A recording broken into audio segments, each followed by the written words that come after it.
갈매기의 꿈. 리차드 바크 지음, 송은실 옮김. 소담 출판사. 우리 모두 속에 살고 있는 진정한 조나단 시걸에게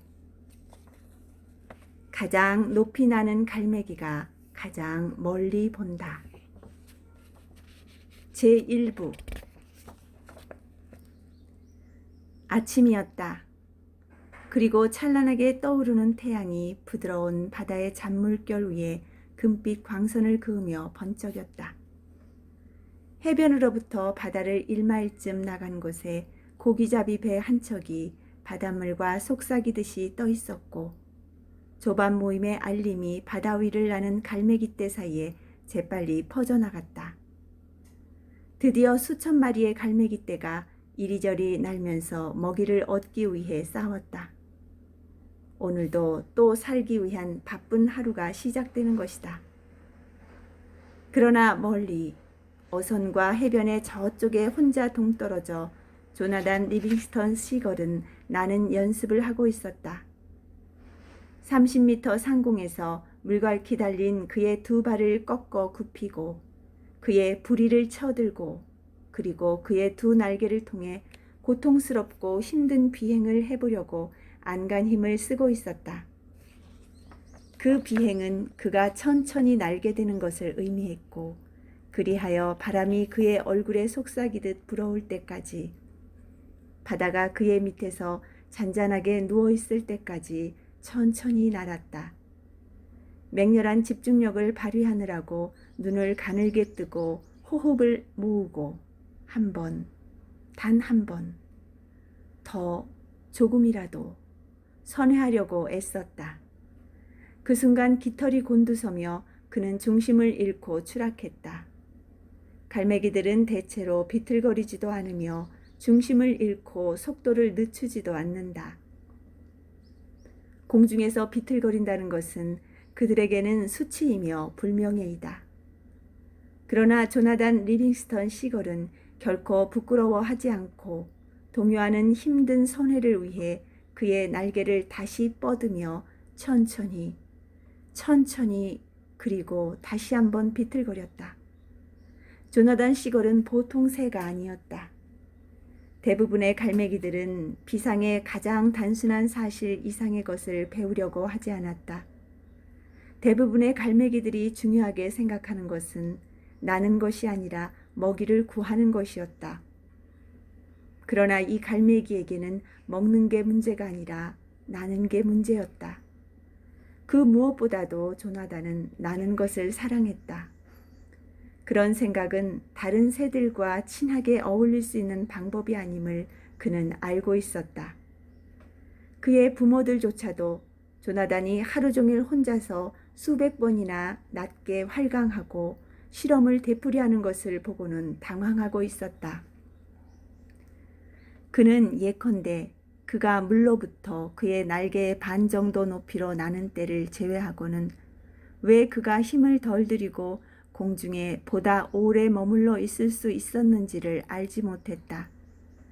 그의 활공은 다른 갈매기들이 흔히 하듯 발로 물을 차 물보라를 일으키며 끝나는 것이 아니라 그의 몸쪽으로 단단히 유선형으로 구부린 발이 수면에 닿으면서 길고 단조로운 흔적을 남기는 것이었다. 그는 활강을 시작했을 때 해변에 내려서서는 자기가 활강한 길이만큼 모래 위를 걸어 그 길이를 재어보기도 했다. 조나단의 부모는 그의 이런 어처구니 없는 행동에 몹시 당황했다. 존, 왜 그러니? 그의 어머니가 물었다. 너는 왜 다른 갈매기 떼처럼 그렇게 행동하지 못하니? 저공 비행 따위는 펠리컨이나 신천홍에게 맡길 수 없니? 그리고 너는 왜 잘 먹지를 않니? 너무 말라서 이제는 뼈와 깃털뿐이잖니. 뼈와 깃털만 남아있어도 상관없어요, 어머니. 저는 단지 창공에서 제가 할 수 있는 것은 무엇이고 할 수 없는 것은 무엇인지 알고 싶어요. 저는 단지 알고 싶을 뿐입니다. 이봐라, 조나단. 그의 아버지는 타이르듯 말했다. 이제 얼마 안 있으면 겨울철이 올 것이다. 그러면 고기잡이하는 배도 거의 없어지고 얕게 놀던 물고기도 점점 물속 깊이 헤엄치게 된다. 만일 네가 꼭 배워야만 한다면 먼저 먹이를 구하는 것부터 배우는 게 어떻겠니? 물론 네가 하고 싶은 비행수를 익히는 것도 좋겠지. 그러나 창공을 비행하는 것만으로는 먹고 살 수가 없잖아.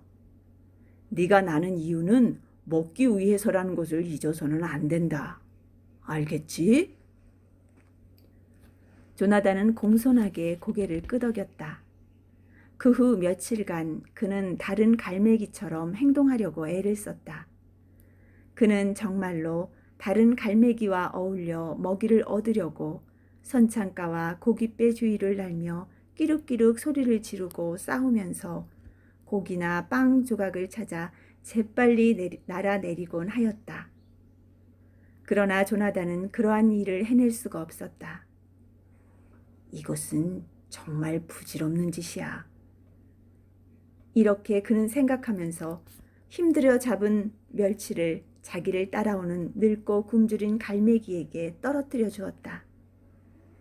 이런 시간을 모두 나는 법을 연구하는 데 쓸 수 있다면 좋을 텐데 배울 건 그야말로 산더미처럼 많지 않은가? 얼마 지나지 않아 조나단 시걸은 다시 혼자서 바다 멀리 나아가 굶주리면서도 행복한 마음으로 연습을 하게 되었다. 배워야 할 중요한 과제는 속도였다. 일주일 남짓 연습한 뒤 그는 살아있는 어떤 갈매기보다도 더 빨리 나는 법을 배웠다. 그는 300m 상공에서 있는 힘을 다해 격렬하게 날개를 치면서 파도를 향해 심하게 급강하했다. 그 결과 어째서 보통 갈매기들이 강렬한 속도로 급강하를 못하는지 그 이유를 알았다. 단 6초 안에 그는 시속 110km를 날았는데 그 속도는 날개를 위로 치켜 올리자마자 균형을 잃게 되는 것이다. 몇 번이고 같은 결과가 일어났다. 그가 늘 세심한 주의를 기울였음에도 불구하고 능력의 극한 점에서 연습하였기 때문에 고속도에서는 균형을 잃었다. 우선 300m 상공까지 날아오른다.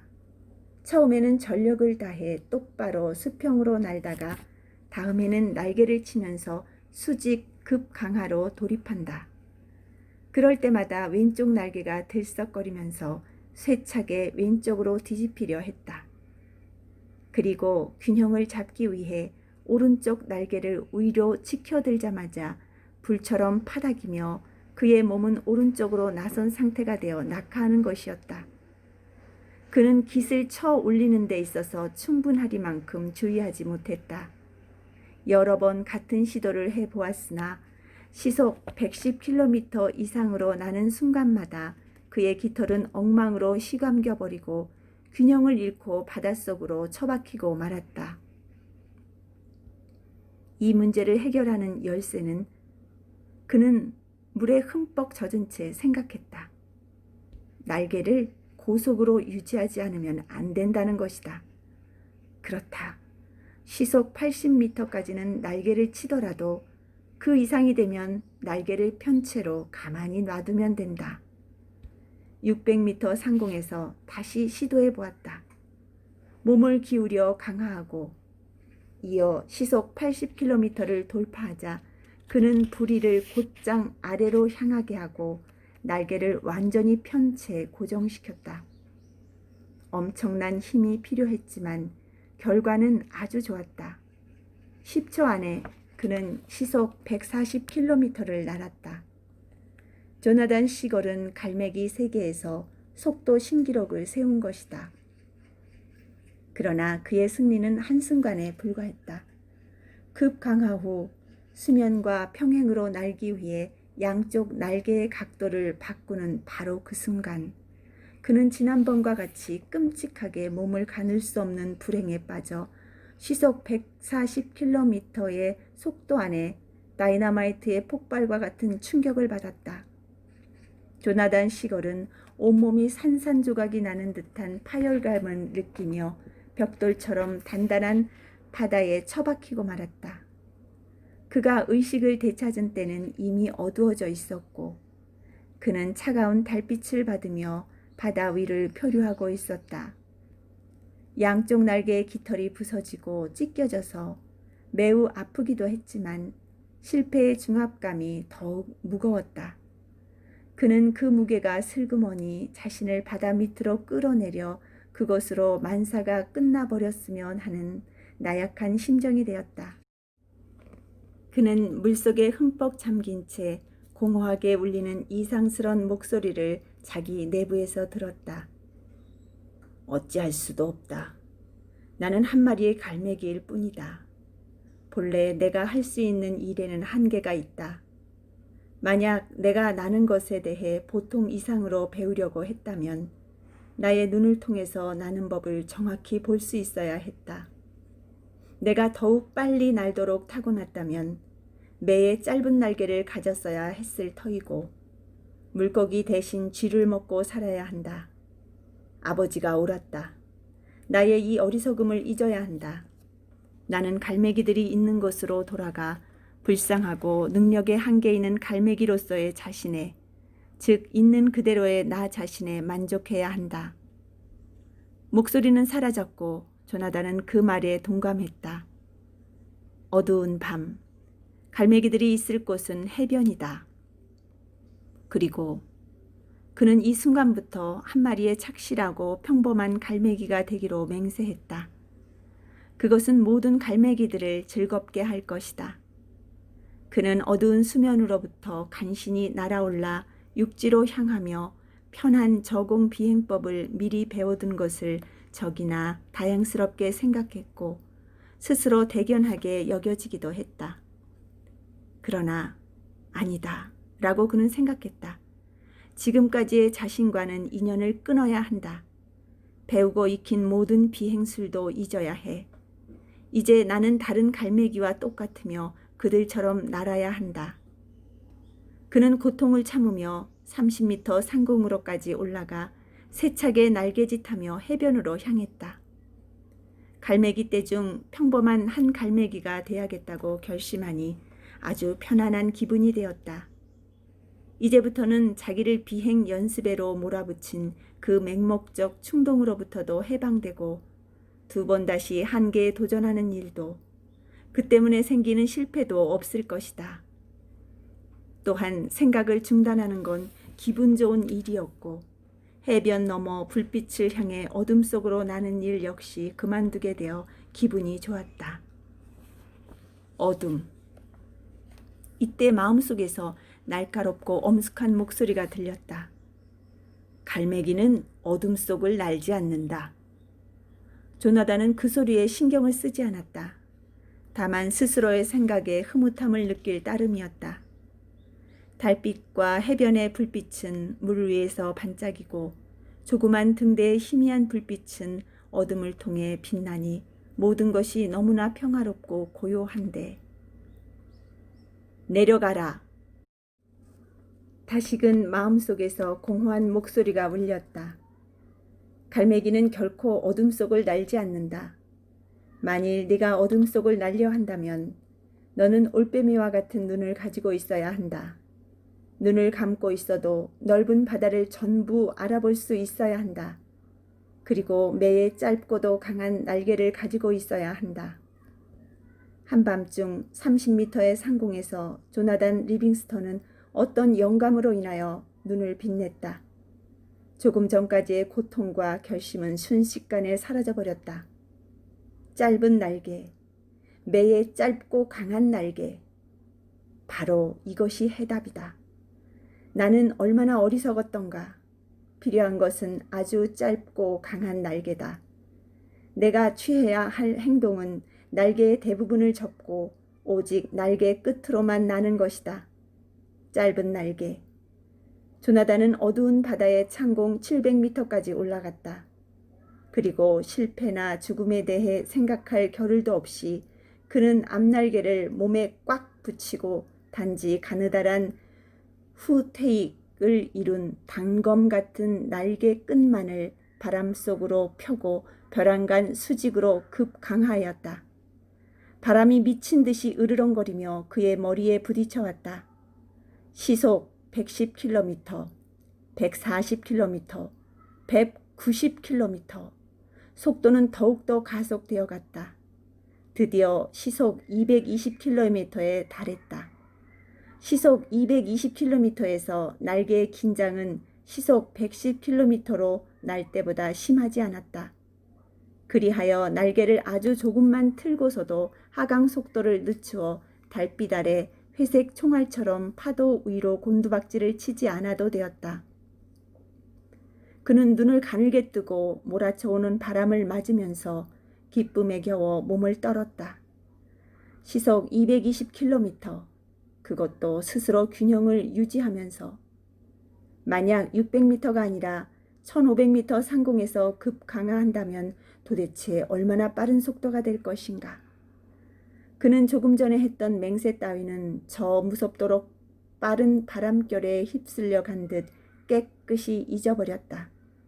그렇지만 스스로 다짐했던 맹세를 깨뜨린 데 대해 양심의 가책을 느끼지 않았다. 이러한 약속이나 맹세는 보통 갈매기와 같이 평범하고 상식적인 것에 순종하는 갈매기들이나 지키는 것이다. 스스로 실천하며 배워서 뛰어난 경지까지 도달한 갈매기에게는 이런 따위의 약속은 필요하지 않았다. 태양이 떠오를 무렵 조나단은 다시 비행 연습을 하고 있었다. 1500m의 상공에서 바다를 내려다보니 고깃배는 파란 수면 위를 떠다니는 작은 반점에 불과했고 아침 먹이를 찾아 날아드는 갈매기들도 희미한 티끌에 지나지 않았다. 그는 그러한 티끌에서 빠져나올 수 있게 한 자신의 의지에 대해 만족했다. 그리고 자신에게 닥쳐오는 공포를 물리칠 수 있는 것에 대해 자부심을 느꼈다. 이윽고 그는 자연스럽게 앞날개를 편 뒤 바다를 향해 수직으로 하강했다. 1200m 상공을 날 때 그는 이미 한계 속도에 이르렀다는 것을 깨달았다. 바람이 그의 얼굴을 세차게 때려 더 이상 빨리 날 수가 없었다. 그는 이제 시속 340km로 일직선 강하 비행을 하고 있었다. 만일 이 속도에서 날개가 펼쳐지지 않는다면 자신의 몸뚱이가 산산조각이 날 것이라는 것을 알면서도 그냥 낙하를 감행했다. 그러나 그에게 있어 속도는 힘이었고 기쁨이었다. 그리고 순수한 아름다움이기도 했다.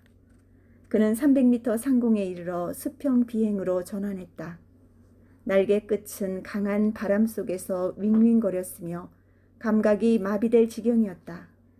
고깃배와 갈매기떼가 유성처럼 빠르게 그의 옆으로 비켜섰다.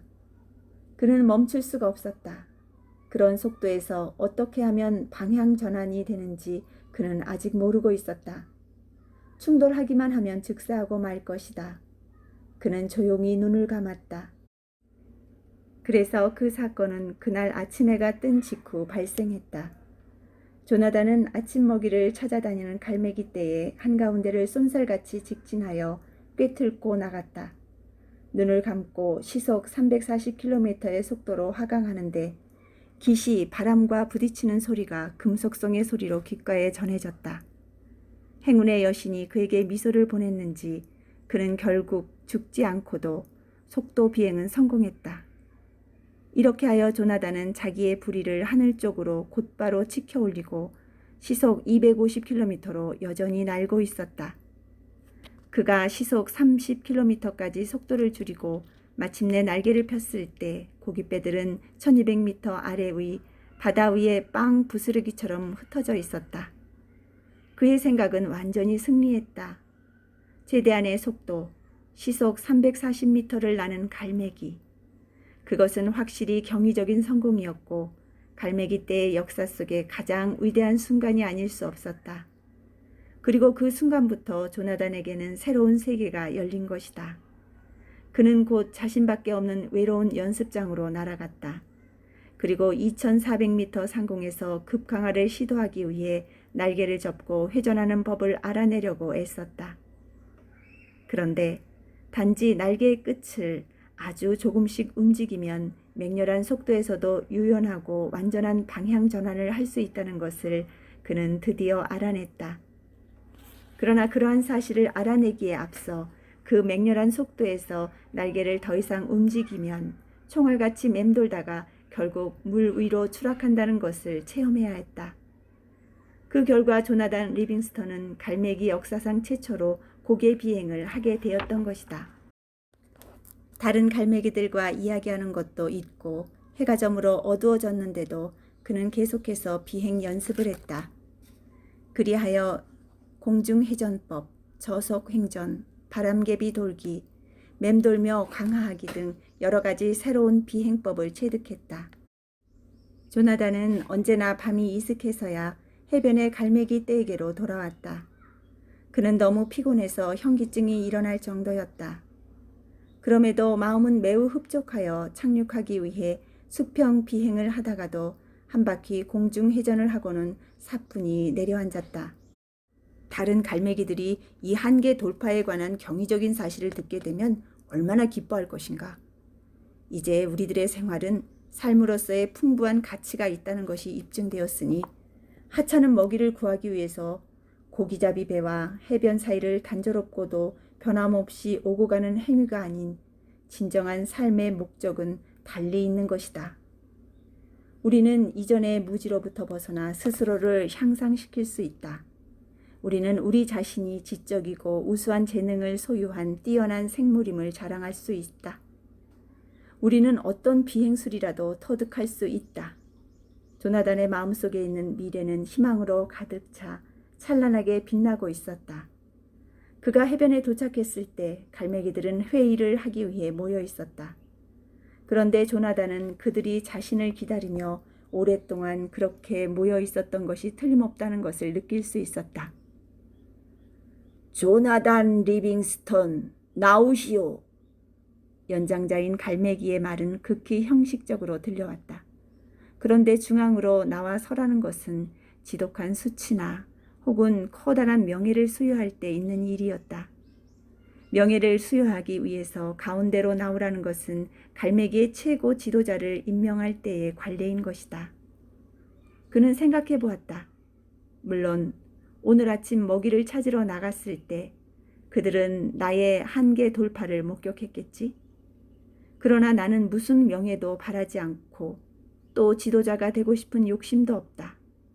다만 내가 터득한 것을 나누어 갖고 싶을 뿐이며 우리 모두의 앞에 펼쳐져 있는 무한한 수평선을 보여주고 싶을 뿐이었다. 조나단은 앞으로 걸어 나갔다. 조나단 리빙스턴, 그대는 다른 모든 갈매기들 앞에서 명예스럽지 못한 문책을 받을 것이요. 이 말을 듣는 순간 조나단은 마치 몽둥이로 머리를 한 대 얻어맞은 것 같은 충격을 받았다. 다리에 맥이 풀리고 깃은 한없이 축 처져버렸다. 그의 귀에서 울리는 윙윙거리는 소리로 머리까지 멍해왔다. 모욕을 받기 위해 중앙에 서라고? 있을 수 없는 일이다. 한계 돌파. 이들 중에서 그것을 이해하는 갈매기가 하나도 없단 말인가. 뭔가 크게 잘못된 것이다. 무책임하고도 무모한 행동을 하여. 그 엄숙한 목소리는 마치 무슨 선고문을 낭독하는 듯이 느껴졌다. 너는 갈매기족의 존엄과 전통을 거역한 데 대한. 불명예로 중앙에 나와 선다는 것은 갈매기들의 집단으로부터 추방되어 멀리 떨어진 벼랑에서 외롭고 쓸쓸하게 살아야 된다는 것을 의미했다. 조나단 리빙스턴, 그대는 무책임한 행위를 보상받지 못한다는 것을 알게 될 것이다. 우리는 먹기 위해 세상에 태어났으며 살아남아 있는 것이다. 우리는 그것을 제외한 또 다른 이유를 아직 발견하지 못했다. 또 앞으로도 결코 알 수 없을 것이다. 모든 갈매기들은 조용히 듣고만 있었다. 조나단 리빙스턴은 연장자의 말에 온몸에 피가 거꾸로 솟는 것 같았다. 그래서 원래 회의의 선언에 대하여 항의하는 것은 안 되는 법인데 조나단은 자신도 모르게 소리를 높였다. 무책임하다고요? 그는 크게 외쳤다. 형제들이여, 산다는 것의 의미와 생활에 대해서 더 숭고한 목적을 찾고 갈구하는 갈매기보다 더 책임있는 갈매기가 과연 누구란 말입니까? 우리는 수천 년 동안이나 물고기를 찾아다녔습니다. 그러나 지금 우리는 살아가야 할 목적을 갖게 된 것입니다. 배우고 발견하고 그래서 좀 더 자유롭게 되어야 할 이유를 가지고 있는 것입니다. 저에게 제발 한 번만 기회를 주십시오. 그래서 내가 발견한 모든 것을 여러분들 앞에서 보여줄 수 있도록 해주십시오. 갈매기들은 모두 돌처럼 묵묵히 침묵을 지키고 있었다. 형제의 인연은 이미 끊어졌다. 갈매기들이 이구동성으로 외쳐댔고 일제히 자신들의 귀를 막으며 그에게 등을 돌렸다. 조나단은 그날부터 쭉 혼자서 보내게 되었다. 더구나 그는 멀리 떨어진 벼랑으로 쫓겨나서 지낼 수밖에 없었다. 그의 슬픔은 고독함이 아니라 다른 갈매기들이 자신들 앞에 기다리고 있는 비상의 빛나는 기쁨을 믿지 않으려고 한다는 사실이었다. 그들은 눈을 뜨고도 그것을 보려고 하지 않는다는 사실이었다. 그러나 그는 그러는 사이에도 매일매일 꾸준히 새로운 것을 배워갔다. 그는 유선형의 고속 낙하로 바다 밑 30m의 깊이에 모여서 헤엄치는 귀하고 싱싱한 물고기들을 발견할 수 있었다. 그는 이제 고깃배를 쫓아가거나 상한 빵 부스러기를 쪼아먹지 않아도 살아갈 수 있게 되었다. 공중에서 잠자는 법을 알았고 밤에 앞바다로 향하는 바람을 가로질러 방향을 조종하는 법을 배웠으며 해가 뜰 때부터 해질녘까지 160km의 거리를 날았다. 그것은 단순한 육체적인 기술로서는 불가능하며 그 자신의 정신력을 조종할 수 있을 때에만 가능하다는 것을 알게 되었다. 그는 습득한 방법을 이용해서 다른 갈매기들이 안개와 비 때문에 먹이를 구하지 못하고 해변에 웅크리고 있을 때에도 바다 위에 짙은 안개를 뚫고 안개의 꼭대기를 벗어나 눈부시도록 해맑은 하늘을 마음껏 날아다녔다. 그는 높이 부는 내륙풍을 탈 줄 알게 되었고 기묘한 곤충들을 잡기 위해 땅 위 가까이까지 급강하하는 법도 알게 되었다. 이전에는 갈매기 떼 전체를 위해 갈구했던 바를 이제는 그 자신만을 위해 얻는 것이었다. 나아가 그는 비행의 여러 가지 또 다른 방법을 스스로 배웠고 그 때문에 자기가 치른 대가를 조금도 아까워하지 않았다. 조나단은 이미 권태와 공포와 분노가 갈매기의 삶을 그토록 짧게 만드는 원인이라는 사실을 깨닫게 되었다. 그래서 그 세 가지의 것을 마음으로 극복하여 참으로 길고 훌륭한 삶을 살아갔다. 세월은 빠르게 지나갔다. 어느 날 저녁 그들이 찾아왔다. 그들은 조나단이 혼자서 그가 사랑하는 하늘을 유유히 비행하고 있는 것을 발견하고 다가온 것이다. 그의 양쪽 날개 옆에 나타난 두 마리의 갈매기는 별빛처럼 맑았고 높은 밤하늘에 부드럽고 감미로운 빛을 발하며 날고 있었다. 그러나 무엇보다도 가장 훌륭한 것은 그들의 비행 기술이었는데 그들은 조나단의 날개 끝에서 정확하고 일정한 거리를 유지하고 있었다. 조나단은 아무 말 없이 그들을 시험해 보았다. 지금까지 어떤 갈매기도 합격한 일이 없는 시험이었다. 그는 자신의 양날개를 뒤틀어서 시속 1.7km로 천천히 날았다. 눈부시게 빛나는 두 마리의 갈매기도 자세와 위치를 흩뜨리지 않고 유연하게 그와 함께 천천히 날았다. 그들은 이미 저속 비행법을 체득했던 것이다. 조나단은 양날개를 짧게 접고 몸을 돌리면서 시속 300km의 급강하 비행에 돌입했다. 그들은 완벽한 편대를 이루어 줄을 내리긋듯 그와 함께 강하했다. 마침내 그는 그 속력으로 곧장 날아서 수직 서행 회전을 했다. 두 마리의 다른 갈매기들도 여유있게 미소를 지으며 그와 함께 회전했다. 조나단은 수평 비행으로 돌아왔고 한동안 조용히 있다가 말했다. 훌륭하군. 조나단은 그들을 칭찬했다. 그런데 너희들은 누구지? 우리는 너와 같은 갈매기야. 조나단, 우리는 너의 형제들이야. 그 말은 힘있고 부드러웠다. 우리는 너를 더욱더 높은 곳으로 데려가려고, 너를 집으로 데려가려고 왔어. 나는 집이 없어. 형제도 없고. 나는 아주 오래전에 추방당했어. 그리고 우리는 지금 커다란 산바람 위에서 날고 있어. 몇백 미터 이외에는 나는 이 지친 몸을 끌고 더 높이 날 수가 없어. 그렇지만 조나단, 너는 반드시 지금보다 더 훌륭하게 날 수가 있어. 너는 지금까지 많이 배워왔으니까. 한 가지 과정이 끝나고 이제 새로운 과정을 시작할 때가 온 거야. 항상 그랬듯이 그때에도 그의 머릿속에는 무엇인가가 순간적으로 떠올랐고 조나단은 또 다른 사실을 깨우칠 수 있었다. 그들의 말이 과연 옳았다. 그는 더 높이 날 수 있었고 그는 정말로 돌아가야 할 때가 온 것이다. 그는 마지막으로 한참 동안 먼 하늘을 응시해 보았다. 그리고 그는 그토록 많은 것을 배울 수 있었던 장엄한 은빛 대지를 긴 시선으로 바라보았다. 좋아, 가겠어. 마침내 그는 말했다.